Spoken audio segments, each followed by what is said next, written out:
So before we start, I'd just like to thank the organizers for inviting me to moderate this session.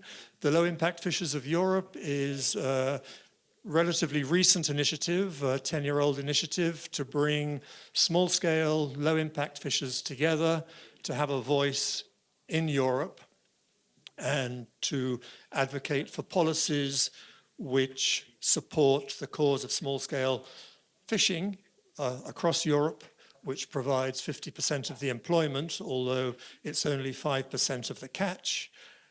But it's very important for local, fair, sustainable food systems. And a bit like the Airbnb, for every job in fishing, there are economic benefits going into the communities around them. So, without more ado, perhaps we can get the ball rolling. When we talk about global Europe, we think of a bloc of 27 member states, and fish, like the European bloc, knows no boundaries. So when we see that increasingly there are national interests conflicting with the basis of Europe, the fish are thinking differently. They are moving with the currents, they're moving with water temperatures, climate change is having a big impact. So what were fisheries 20, 30 years ago are no longer fisheries today. Those fisheries have changed out of all recognition. So the basis of the policies that were established in the 1980s could be quite questionable now. So fishing, like other activities, is a business. It's commercial. And at the heart of commerce has to be some kind of predictability. You have to be able to know that you have a future. So there's huge uncertainty in the fishery sector at the moment. So I'd like to ask Mr. Stelios Mitologis to introduce himself and to explain to us or give us some idea about how the European policies are helping to make fishing more predictable in the future, and particularly with regard to the 2040 vision that the Commission is working on. What do you see in your crystal ball for the fishing sector of the future compared to what it is today?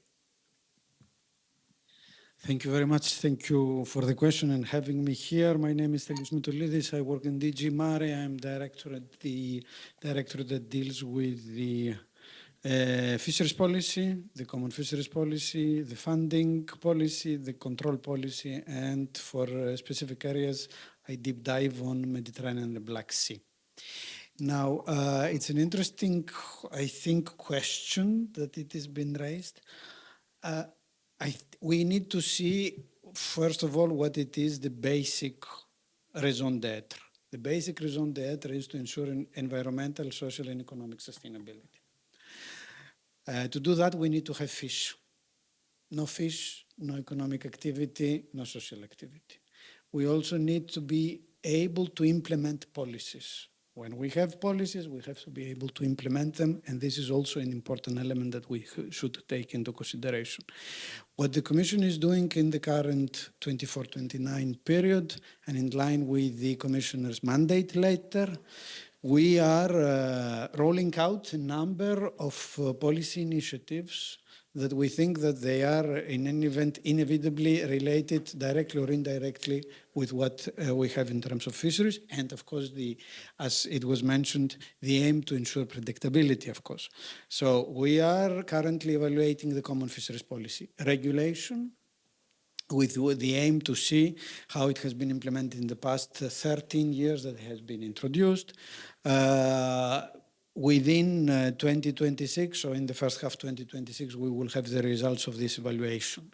We are also already working, and it has been a commitment on that, to work on the external dimension, on a communication on the external dimension of fisheries. Our industry is important. We have a number of vessels, long-distance fleet. They are very present all around the world, but apart from that is our aim to be more assertive, our aim of how we see ourselves in the international domain, especially with respect to, of course, to the regional fisheries management organizations, fight against unUU fishing, relations with third countries on issues that they are touching upon, fish trade, exports, imports, development of coastal communities. We are also working, my colleagues, on an energy transition roadmap. This is already coming from the previous commission. We understand, of course, and after COVID-19, the Russian invasion against Ukraine and the skyrocketing of energy, we all know in the industry, on this industry, that 2/3 of the costs are related to basically to fuel. So it is important to roll out a coherent policy on the energy transition. There is a lot of work that is taking place currently in the last 2 years of bringing different policy areas and sectors together and discussing on working groups. Commission will be proposing an energy transition roadmap. You should expect this later in the year, together with the external dimension communication, and you have mentioned it, the Vision 2040. This is a way for us to project the mega trends on where we want to go on 2040. Whether it is supply, demand, skills, generational renewal, technological changes. So we want to see and link all the dots together to be able to give a more mega trend of where we want. Of course, we want to have a sustainable fishing industry. Of course, we want to have a sustainable aquaculture industry, because we know that there are so many problems in that aspect of developing it. And I think the aim of this process will be to project ourselves on how we see us in the next 20 years. And in that context also, we are preparing the new MFF, the Multi-Annual Financial Framework 28-34, where we do have a new role to play. All together, the authorities, the Commission, for the benefit of the coastal communities, for the benefit of the sector, but member states need to be more assertive on achieving the nexus between we are doing investments in order to ensure also reforms that in the long run will ensure the future of our industry. I hope I tried to give. Thanks very much. I think that's given a lot of food for thought with the ball rolling, for sure. Decarbonization and fossil fuels are one of the Achilles heel, you could argue, of the fishery sector. So that is one big challenge moving forward. How do you decarbonize the sector and make it more sustainable? And sustainability and competitivity, to a certain extent, are linked. They could be argued that they're two sides of the same coin. More fish in the sea, less energy needed to go and catch the fish, less time spent at sea, more time ashore, better quality of life, and so on. But in the context of climate change and development of other blue economy sectors, the traditional areas that have been the province of fishing are no longer their unique sector. Anyway, if I could come on to our next panelist, Adrian Charles Love from Malta. If I could ask you to introduce yourself, but also to shed a light on what you're researching into in Malta, rightly or wrongly. Aquaculture has a bad image, particularly feedlot aquaculture, from a sustainability point of view, from an animal welfare point of view, from an employment point of view. What are the alternatives that you are developing in Malta, and what alternatives are being developed elsewhere that could move from this rather Klondike approach to aquaculture as a commercial activity, a boom industry, to something which is more geared to ensuring food security and decent work. Thank you, Brian. Thank you for having me, and good afternoon to everyone. Thank you for waiting until the final and best session. So my name is Adrian Love, and I am the senior executive at Aquatic Resources Malta, which is the government agency for research into sustainable aquaculture and fishery methods. So very much we are driven by sustainability. Regarding your question, so yes, aquaculture has a very bad press. It was very much a boom industry, and like all the gold rushes, sustainability was not the focus, and we're reaping the consequences of that now. So, in terms of addressing it, this is the reason why Aquatic Resources Malta was formed, which was only 2 years ago, in response to this bad image and bad practices within aquaculture. So Malta is a small country, a small island, and its resources, its aquatic resources, are very, very important to it, not least because of tourism. So nobody wants to do any damage to the seas because that would have a huge economic detriment to the country.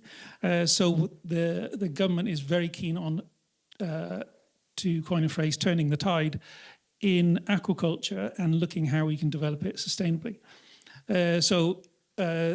Tuna is by far the biggest aquaculture industry within Malta. Maybe, I don't know, 95% of aquaculture in Malta is tuna, which you're quite right, Brian, has a questionable environmental credibility. So within my agency, we are addressing that particular aquaculture method head on. So we're looking at the feeding practices in terms of what is being fed and how it's being fed to make that more, to give them more sustainable choices that are economic. We can't say to these are multi-million euro industries, and we can't say to them, well, stop doing what you're doing. That's not going to work. So we have to look for sustainable but economic alternatives, and that's what we're looking in the food, about how it's fed and what is fed. Secondly, we're looking at alternatives. It's not very sensible to have all of your industry based on one species. So in 2023, a disease hit Maltese tuna and caused about 40 million euros of damage because there's one species that is farmed. So in terms of the epidemiology, all of the disease was just bouncing from fish farm to fish farm to fish farm because they were all the same species. So the government is really impressing on us the need to diversify into novel species. And my particular vision, and that of my colleagues at the agency, is to look at species that are lower down the trophic levels, because that's where there is room for sustainable development. That will require a change in consumer perceptions and demand, but it starts with being able to actually supply them first. So that's what we're looking at. Thanks very much. Yes, lower down the food chain, but also the discussion on rewilding and nature restoration, fishery regeneration, multi-trophic aquaculture using the entire water column. This is more the kind of vision perhaps we can lead on to, rather than focusing on single species aquaculture, in the same way that we want to move away from single species fisheries management to more of an ecosystems approach, multi-species fisheries, using the whole ecosystem. Anyway, I'd like to introduce next Tobias Troll. Perhaps you could introduce yourself, but question to you is, recently Seas at Risk and Life, Low Impact Fisheries of Europe, published a report, a document called Rethinking Fisheries. So what's wrong with current fisheries? Thank you. My name is Tobias Troll, Marine Policy Director with Seas at Risk, the European umbrella of marine NGOs. And yeah, thanks to all still being here, the last panel of the day. So, well, to illustrate a bit what's wrong with fisheries, I mean, there are many aspects, but I would like to ask you a question. Who had fish or seafood in Brussels, in a restaurant, even maybe today, there was some salmon, I think, in the last weeks or months? Just raise your hand. So there are a few, let's say roughly maybe 20 people. So 15 of you, like 3/4, most likely did not get what was written on the menu. There was a report just coming out a month ago by the colleagues from Oceana. You heard Nicolas Fourier speaking earlier today on the first panel, which found out through actually DNA tests that the species or the fish, the seafood served on the plate did not correspond to what was advertised on the menu. So seafood and fish is a highly traded commodity, the most traded food commodity in the world, actually. It's totally crazy and surprising when I heard this for the first time. So of course, there's a lot of problems with traceability. For example, where does the food come from? How was it caught? By who? What are the human rights, the sustainability implications, and so on. So the seafood system as it stands now has various problems, and we try to address this in that beautiful Rethinking Fisheries vision, which I invite you all to have a look. And we identified 5 areas, like starting from the use of resources, which is extractive largely at the moment, and which should move to regeneration. The way work is organized, which is often exploitative and should actually move to a more cooperative model. The purpose of the whole economy, which often contributes to concentration of power and profit. Think of the whole quota allocation, for example. Think of access to subsidies instead of a purpose which would be based on a well-being paradigm, on a collective care paradigm. The governance, which supports concentration of wealth and power as well, and there's the whole problem of traceability, for example, among other things, and the whole culture of this political economy, which tends to prioritize economic growth over collective well-being. So there are many things to say about all these 5 dimensions. But to conclude, we heard a lot the mention of sustainability. You started with that as the overarching purpose, basically, of the seafood system. I would argue, looking at the state of fisheries today, that we need to move beyond sustainability. And this is actually what is also written in the Ocean Pact, which was quoted earlier by the Commissioner this morning, which calls for a regenerative blue economy. And regenerative means that we do not stop by just limiting the harm as much as possible. We need to make a positive contribution. We need to regenerate. And especially in fisheries, if you look at the Baltic, there is basically no fisheries left. Yes, we need to regenerate that ecosystem to have, well, not only for the sake of the ecosystem, but of course to have a productive economic activity which benefits also the coastal communities and contributes to feeding people in a healthy and sustainable way. Thank you. Thanks, Tobias. Very visionary. I'd like to pick up on 2 issues you've raised. One is on this issue of sustainability and beyond sustainability. In the last panel, somebody said that sustainability is not about restrictions, but about exploring alternatives. And I think that's what we need to do. I mean, we need restrictions on activities that are clearly not sustainable, but a sustainable future is based on not necessarily what we are doing now, but what we need to be doing in the future. One little proverb goes something like, if you want things to remain the same, then a lot has got to change. So if we want to continue to come to Brussels and eat fish, then a lot in the sea has got to change going forward. The only other comment I would make would be on the issue of concentration of capital and access to fishing rights, which has gone on since the CFP came into being in the 1980s. That now we have a system of fishing opportunities that are basically the right to fish at sea is now owned by very large companies or very wealthy people who lease out the rights.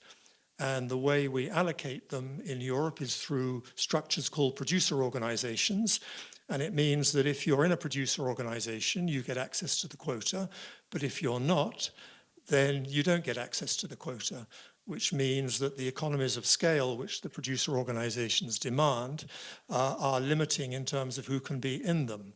So now we have an aging fishing population and an aging fleet, and the aging fishing population are reluctant to get rid of their quota to pass it on to the next generation because it's a kind of retirement plan for them.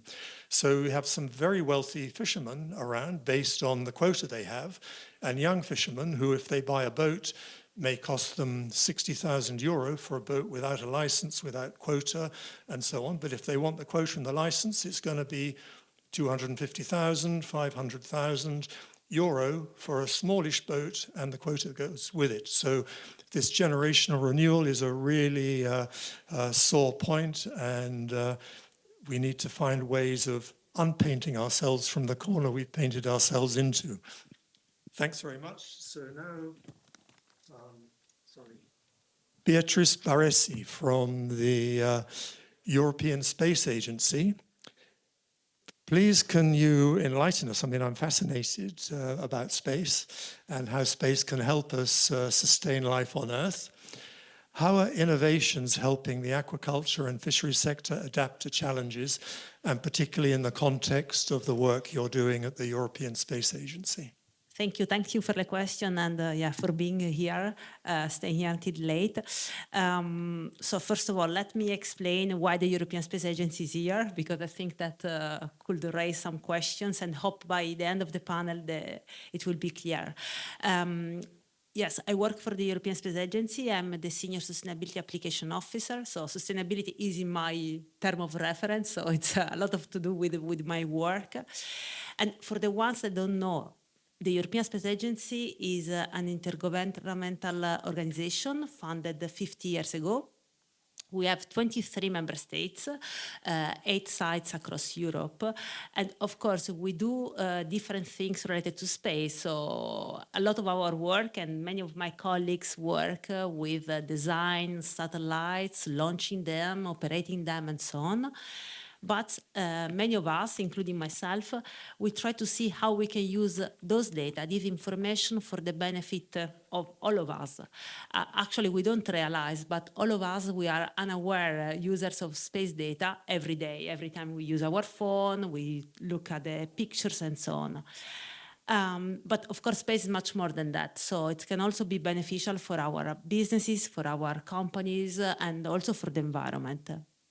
Well, when it comes to fishing, we know there are challenges, right? Some of them were already mentioned, so we can kind of categorize them. We have a lot of challenges are of environmental nature, so we know about biodiversity loss, pollution, climate change, and so on. And actually, with remote sensing, with images, you can see the effect of those. There are some challenges related to economic resources. It was mentioned that because of the geopolitical turmoil and so on, the price of fuel and energy is increased a lot. It has an impact on our economies. A lot of challenges, and I just want to say that space technologies in general can be part of the solution for these challenges. It was said before from one of the panelists, innovation, digitalization, space is not the goal, it's a mean, it's an enabler to develop some of the solutions that we need to face the challenges and hopefully solve them. And I don't want to now to give a lecture on space, but I just want to give some examples on how space, for instance, can be relevant in the context of fishery. For instance, we can use images from our satellites to look at the ocean color, at the currents, at the waves, and so on. And all these information are useful to tell us how healthy is the ecosystem where the fish live. Of course, we cannot monitor with satellites the single fish stock as they move, but we can have information about how healthy is the system. Traceability is another great example about using satellite data. In that case, it's satellite navigation. It's one of the few technologies that allows us, along the all cross supply chain, to tell us where the assets have been taken, what has happened, and so on. You can only do that because there is satellite navigation that tell you precisely with accuracy where your good have been gone through the whole supply chain. So these are just some point of reflection to say how space indeed is very distant from us, but can be used in many applications.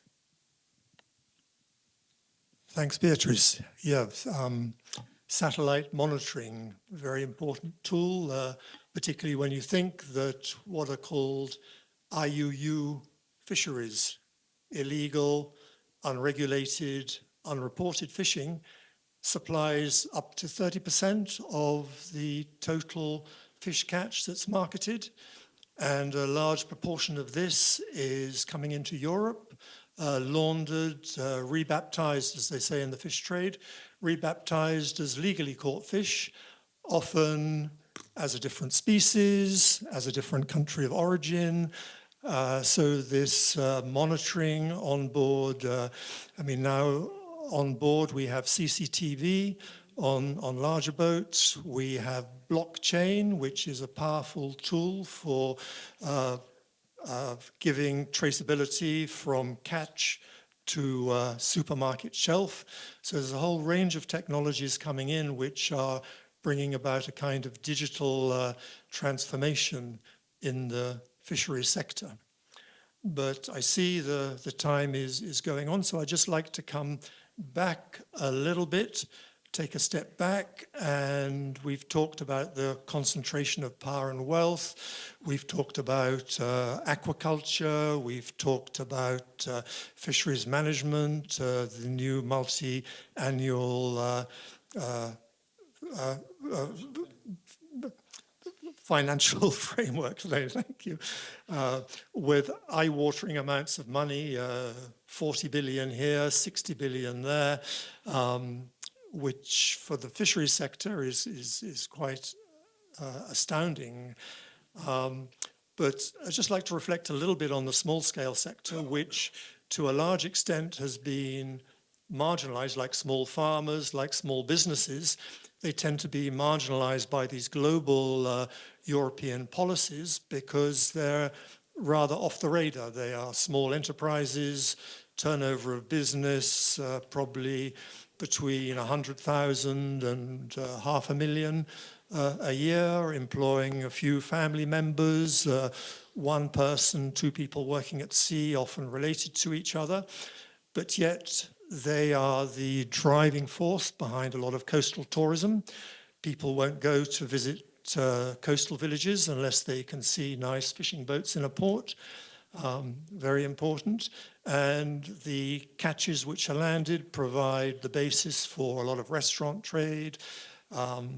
So small-scale fishing is important, but often off the radar. We describe small-scale fishers in Europe as the forgotten fleet, because generally they're the exception rather than the rule. When you look at the regulation, you find, well, there is a derogation for small-scale under 12-meter vessels, which are using passive gears, and there's another derogation here and there.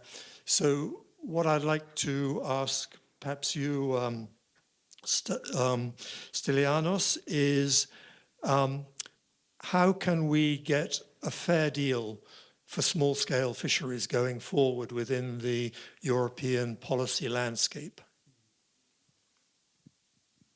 Yes, thank you. I think, well, the definition of small-scale coastal fisheries, let's say the ones that they are really small, the less than 12, is really the backbone of the industry, meaning Megatrend data, 75 or even more than 75% of the vessels are really small. We had last year in November, because the Commissioner considered as being important, an implementation dialogue with which zoomed in to the small-scale coastal fisheries, let's say, needs. And we managed to bring together different points of views, member states, NGOs, producer organizations, or organizations that they are representing small-scale coastal fisheries. So the underlying fact is that we are having a multiple level of challenges. Challenges in terms of access to fishing opportunities. This is why we, the Commission, by law, we are not the ones who are regulating the allocation of quotas of fishing opportunities, but we have published a vademecum. I think the ones who have read it, or I would really encourage everybody to have a look at this. It is a very transparent set of state of play of how member states are dealing with allocation of fishing opportunities, with clear messages from the Commission to be more transparent on the rules, to be more fair, to have the necessary social dialogue on allocation and possibility for, let's say, maximizing the general good for the society, I would say. We have the climate change issues. We have the issues that they are coming from invasive species, that they are the most forerunners, the small-scale coastal fisheries. We have the issue of generational renewal, which is hitting them even more, I would say, than big companies. And we have the issues of access to financing, which is also important because you have small companies and then, or even persons, and then if you cannot innovate, you cannot change, and you don't have the necessary level of support, it's very difficult to sustain yourself. So what we are doing in that context from the dialogue, we have been giving very clear messages to member states about the need to address in priority the challenges from the small-scale coastal fisheries. We have to see how generational renewal can work for them. We have to see, and this is how we are pushing member states, even in the current programming period with the old programs 21-27, to give more emphasis to this type of industry, to give even tailor-made support, to have hubs to do their financing applications, to be able to innovate into the extent possible. We are not financing, as you know, we are not financing construction of vessels, but we are financing diversification. We are financing new ideas. We are financing coastal communities, coastal local fisheries action groups, that they can work together to flesh out a reliable future for our sectors, for these small people, that they are the backbone of the coastal communities. And in that context, to promote the low impact, let's say, fisheries, the guardian of the seas, a kind of an approach that they will be also the ones that they will monitor what is happening. I'm a strong believer, and I think also Commissioner and DG MARE, that I said, again, conservation, it's not against development. It can go hand in hand, and I think we will be looking in the Vision 2040 for solutions, for ideas that we can advance together with the member states, of course. Thanks very much. It's very interesting. I think conservation, a bit like sustainability, is not just about setting things in concrete and stopping things. It's about finding alternatives. And you touch on the issue of climate change, the small-scale fishing activities which go on close to port because they're carried out from small boats. These are daily activities, catch of the day. The fishing activity can't be beyond more than 6, maximum 12 miles, unless you're using very big engines on small boats to zoom out 20 miles and bring your nets in. So you're very confined to the coastal waters, which means that the small-scale sector are the first affected by climate change. they're the ones who are noticing, hey, where's all the fish going? Why are we having this octopus explosion in our waters? Where are all these blue crab coming from? So things are changing very rapidly in these coastal waters. And added to that, even when the small-scale fishers get quota for the quota species, because often the larger scale may be reluctant to give up their quota because they see it as a kind of property right. But when it's forced on them to give up their quota and allocate it elsewhere, the small-scale fishers can't actually catch sufficient fish to make up their quota because the fish have moved. So there are these kinds of constraints. So diversification is really a lot of the name of the game. It's a real buzzword in small-scale fishing areas. How can small-scale fisheries be combined with tourism? How can it be combined with offshore energy supplies? Can small-scale fishing take place in energy parks? Is it compatible? These are the discussions going on. So I'd like to ask you, Adrian, how is climate change affecting aquaculture, and how is it affecting your thinking on future possibilities for aquaculture, this multi-species, multi-trophic? Where will aquaculture be taking place? Will it be taking place in coastal waters? Will it be taking place offshore? What will it look like in the future, given climate change? Yeah, that's a very good question, very pertinent for Malta. So let me give you just like an exact cause, an exact effect of climate change. So one of the three species that that Malta used to farm is sea bass, and you can't do that anymore in Malta. Economically, it's just not viable, and that is purely because of climate change. Because it used to be within the sort of southerly habitat and distribution of them, and it's no longer the case. So it's not possible. That's one. Second one is I mentioned earlier that about the tuna disease. That was a disease that hadn't been found before, really affecting fish in a big way. And it's all evidence points to it being a temperature-induced infection. Like I said, knocked off 40 million off the annual revenue of the tuna industry.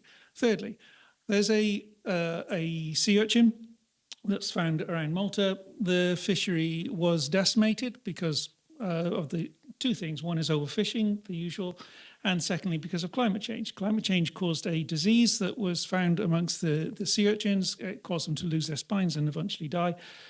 So those are three really, absolute textbook examples of where climate change has affected the aquatic species. Now, in terms of dealing with it, we are looking at aquaculture in repopulating. You're mentioning before restorative. So aquaculture can be used as a force for good to restore populations. And so we are culturing sea urchins, for instance, to restore lost populations and then take pressure off of the wild fishery as well. They will have to go deeper because the shallow waters are too warm for them potentially.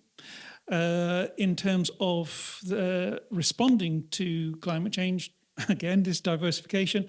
If we can't farm sea bass anymore, what next? What other species are more robust or tolerant of warmer water? So we have to start investigating those. And thirdly, in terms of responding to environmental variables, we have to take an ecosystem-based view and think, okay, what is the climate actually doing?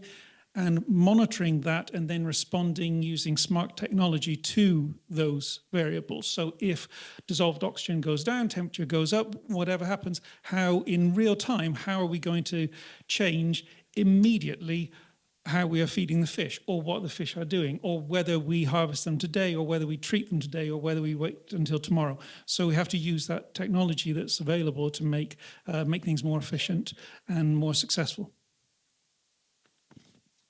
Thanks very much. Very interesting. And of course, temperature is just one aspect of climate change. There is also ocean acidification. There's also the climate aspect, the storms that are coming in. And as you mentioned, higher temperatures means less oxygen in the water. And with the thermocline descending, there you get less and less oxygen in the lower levels of the water column and warmer waters underneath. So I think it's now time to open it up to the audience. I'd like to ask if, well, I saw 3 hands raised, so hopefully people from the fishing sector would like to ask our panel something. I'll give you priority. Okay, thanks very much. So lady down here, if you say who you are and where you're from. I will say. So my name is Silvia Mihalfi, and I work for the Federation of European Aquaculture Producers. So thank you very much for the interesting viewpoints and sharing your opinion and experiences regarding fisheries and aquaculture and the blue economy. So, of course, I believe that aquaculture should be a strategic part of the future food sector in Europe. And I have been sitting here since the morning, and I was a bit surprised or shocked when you started with the bad image of aquaculture, because compared to the previous sectors discussed during the whole day, our climate footprint and environmental footprint is incomparably much smaller. And not to mention several aspects in relation to image. So maybe we should have started with something positive and talk about not only the challenges, because I believe that, yes, we have to talk about the challenges. That's why we are here. That's why we are together. But also the opportunities in the European aquaculture production. We are importing 70% of the fish that our consumers consume for the moment. We have to address this. We cannot just ignore that problem. And we have the space. We have the opportunity, and it's because of several reasons. One of the reasons is that, on one hand, aquaculture is a very young industry in Europe compared to the animal production sectors, the other animal, you know that very well, yeah? So it also means that although when we started this production, there were these child diseases, yeah? So indeed, we had some issues, but it's a very innovative sector. So most of the issues are addressed, and we have solutions for them. So I believe that, yes, we have to open the door for IMTA and multi-trophic and low-trophic and everything, but we also have to focus on how we will increase the production of fin fish in a sustainable manner, sustainable intensification. And we talked about food autonomy in the morning. So we shouldn't forget about this. So we need to find a space within the blue economy for the aquaculture as well. And I have just visited Turkey last week. We organized a women training in Turkey. I will not have a question, just comment, sorry. So we have organized. It's great to get your experience. It doesn't have to be a question. Okay, so we have organized this training with FAO, with GSCM in Turkey.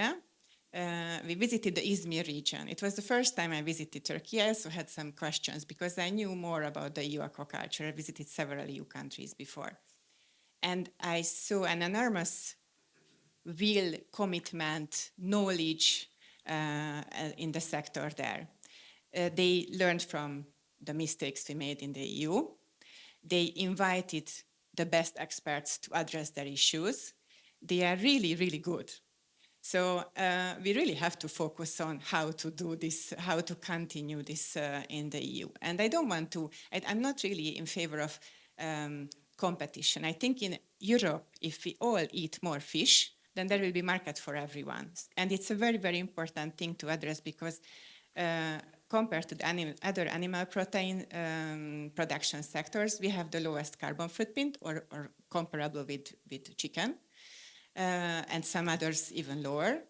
So there is a potential here. And not to mention the health benefit of eating fish, which if you look at the current state of European people's health, we really need to focus on that as well. So we are not focusing only on production, we are also focusing on health, we are also focusing on ecosystem services. A study had just been published by SINA last week on aquaculture ecosystem services. I think it's 94 pages. So it means that there are some ecosystem services. So that's all from my side. Thank you very much. Thanks very much. Tobias, would you like to reply? Yes.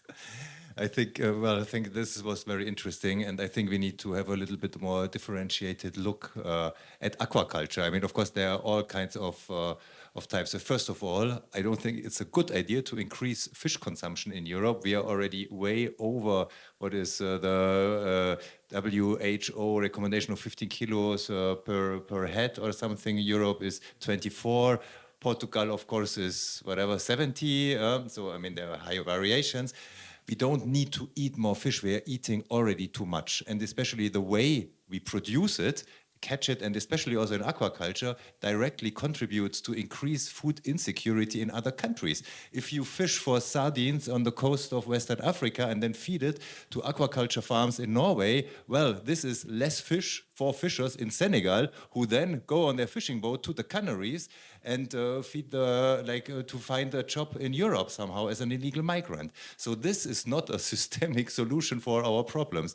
We don't, of course, we need omega-3. Well, get it from the algae. Yeah? So, I mean, in terms of health benefits, for example, of course, there are high problems with mercury concentration, plastic pollution, and so on and so forth.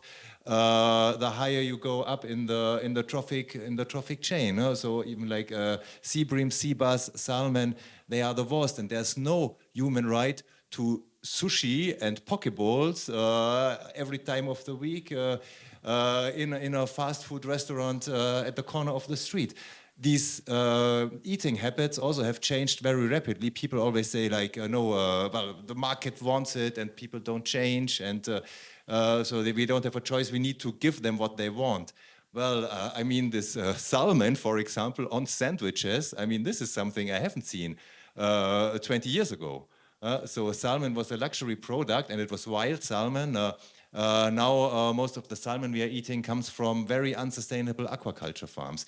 However, there is really a lot of hope, and this is what links to what you said. Of course, we need to also provide solutions. This is not about just like restrictions or forbidding things or so. Especially aquaculture, I think, can have a lot of benefits in many ways. Like if you think of multi-trophic aquaculture with shellfish, with kelp, with algae, which then can create spawning grounds for fish as well. So you basically create an ecosystem through permaculture principles instead of destroying it, which then can bring back fishers, can bring back tourism. I've been snorkeling in Croatia in the 80s. When I snorkel now there, you don't see any fish anymore. And if people go to the sea, of course, they want also to see an intact ecosystem. You can combine small-scale fisheries very well with pesca tourism as well, because people are actually curious to see how this works and so on. So this is where you have direct benefits for coastal communities and don't feed actually the pockets of multinational companies who have totally crazy supply chains from krill in Antarctica to then salmon farms on the other end of the world. Thank you. Thanks. And thank you, Vivian, for raising this issue, and particularly agree with you that we mustn't be slurring a sector without also seeing what its strengths are, what the opportunities are. But just a couple of things. It's rather more on the fish imported that we eat. It's more like 80% when you adjust the figures for what goes to fish meal, what gets exported. What European consumers are eating is actually 80% imported, perhaps 14 or 15% from our own waters. And aquaculture isn't such a young industry. 6,000 years ago, there were fish farms in China, but it's a new industry here, particularly what I would call feedlot aquaculture, the salmon and sea bass that Tobias referred to. That is a new industry where shellfish farming isn't so young, but the future, I think, is very young. I mean, we haven't seen half of it yet, what is possible to produce through aquaculture. Any further questions from the floor? Right. Young lady over there. You could tell us who you are and comment, question, say whatever you want to say. So, my name is Margot Angibault and I work for Europêche. Maybe just first a comment, because I read the title of this session and it's a competitive and sustainable vision for aquaculture and fisheries. and I have a hard time having this title and having the previous